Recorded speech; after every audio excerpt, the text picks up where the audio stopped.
Gusto ko lang i-share sa inyo guys yung diagram ng bandso namin, yung sa cutting machine namin. Bali ito yung kabuuhang diagram ng aming bandso machine. Para sa mga hindi pa nakakakita ng bandso machine, panoorin natin tong video. Ito yung bandso machine.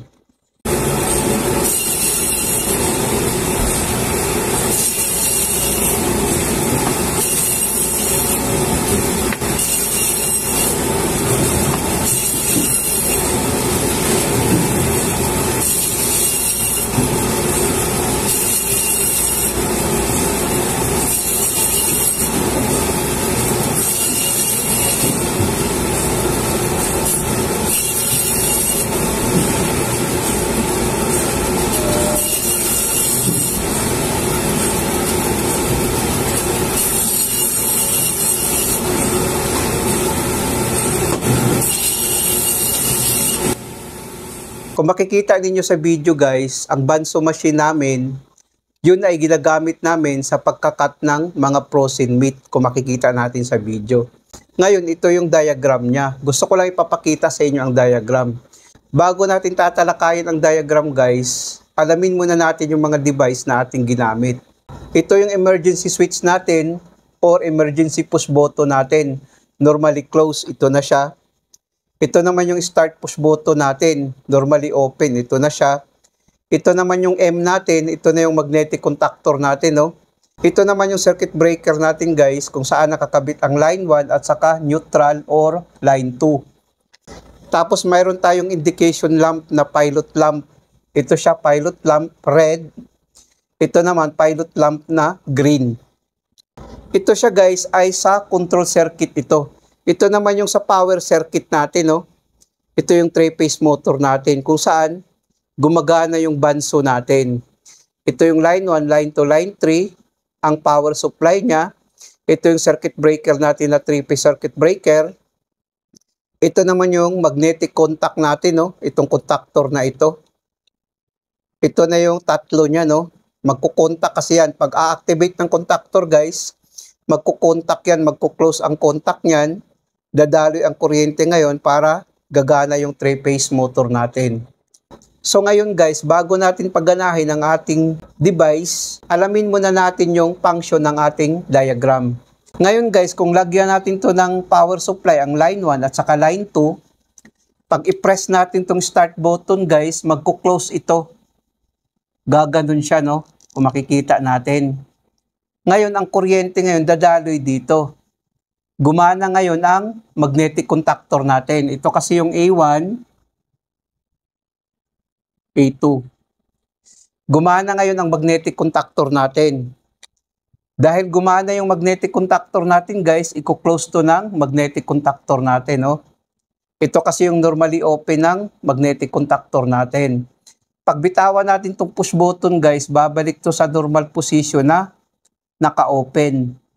Kasi spring type kasi yung push button natin. Kung makikita natin, no, pag i-press natin to, pag bitawan natin, babalik siya sa normal position na naka-open.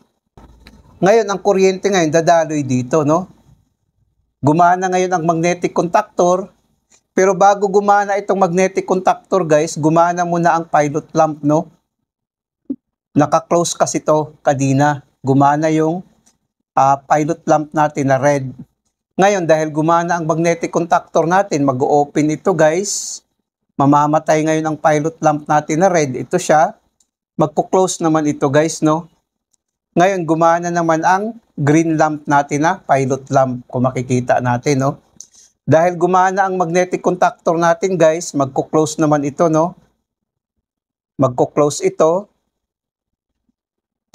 Gumana ngayon ang 3-phase motor natin dahil gumana ang magnetic contactor natin, no? Ngayon guys, pag i-press natin tong emergency switch, mag-o-open ang contact nito, no? Pag open ang contact nito guys, gaganon ito. Mamamatay ngayon ang magnetic contactor natin. Dahil ang kuryente hanggang dito na lang. Pagpatay ng magnetic contactor natin guys, mag-o-open ito. Tapos, mag-o-open din ito guys, no? Ito kasi yung normally open ng magnetic contactor natin sa 44 at saka 43. Tapos ngayon, dahil namatay yung magnetic contactor natin guys, magko-close naman ito ulit. Kasi ito yung normally close ng magnetic contactor natin. Dahil namatay yung magnetic contactor natin guys, mag-o-open naman itong contact na ito, no? Mag-o-open naman ito. Pag-open siya, gaganon siya, no? So, bali ang kuryente hanggang dito na lang, no? Mamamatay ngayon itong 3-phase motor natin dahil namatay yung magnetic contactor natin. Ngayon guys, pag i-reset natin tong emergency switch natin or emergency push button natin, babalik to sa normal position na naka-close. Gaganon siya ulit.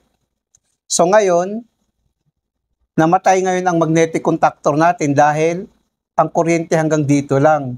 Tapos ang pilot lamp natin ngayon gumana pag naka-stop yung magnetic contactor natin. Ang red na pilot lamp natin gumana dahil naka-standby ang magnetic contactor natin. Ganun ang function niya guys kung makikita natin.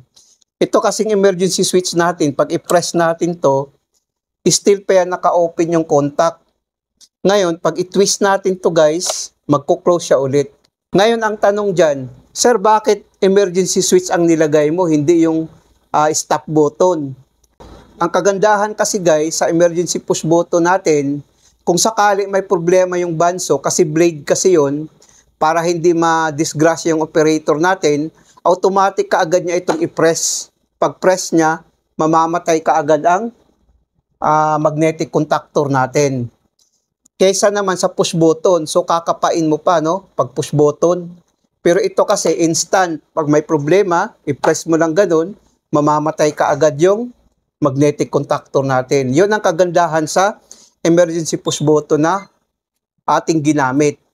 Ngayon guys, ipapakita ko sa inyo sa susunod ko na video kung anong pagkakaiba ng emergency push button natin at saka stop push button na ating ginamit. So ngayon guys, lagyan natin to ng kuryente, no? Kasi ganun ang function niya palagi. Kung i-press natin to, ganun pa rin. Gaya ng demonstration ko kanina. So lagyan natin ngayon ng kuryente guys, no? Pag i-on natin tong circuit breaker natin guys, unang gumana ang pilot lamp natin na red. Try natin. Ayan, gumana ang pilot lamp natin na red.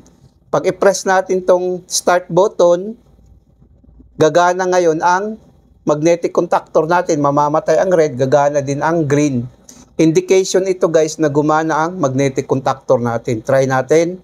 Ayan, gumana siya. Gumana ang magnetic contactor natin, gumana din ang pilot lamp. Kung makikita nyo dyan sa picture guys, yan yung sa push button natin. Yan siya kung makikita natin. Mayroon siyang emergency switch or emergency push button. Ngayon, pag i-off natin to guys, i-press lang natin to, no? Patay ka agad siya. Ngayon, pag i-press natin to, hindi siya gagana, no? Dahil naka-open pa ang contact nito. Dapat i-twist natin to, i-press natin, tapos i-twist para magko-close ang contact niya. Saka na gagana itong push button natin. Kung makikita natin, no? Gumana siya. Pag i-press natin, mamamatay. Pag i-press natin to, hindi gagana, no? Dapat idiin muna natin tong emergency push button, saka natin i-twist para mag-close ang contact niya. Ngayon guys, gagana ngayon ang push button natin. Kung makikita natin, no? Ayan. Off natin, twist. Ganun. Ganun ang function niya guys, no? Halimbawa, kung may problema ngayon ang banso natin, emergency kaagad na ma-off natin kaagad ang motor natin gamit ang emergency switch. Yun ang kagandahan sa emergency switch na ating ginamit. I-twist natin, tapos bitawan para mag-close ang contact niya. Para gagana ang magnetic contactor natin.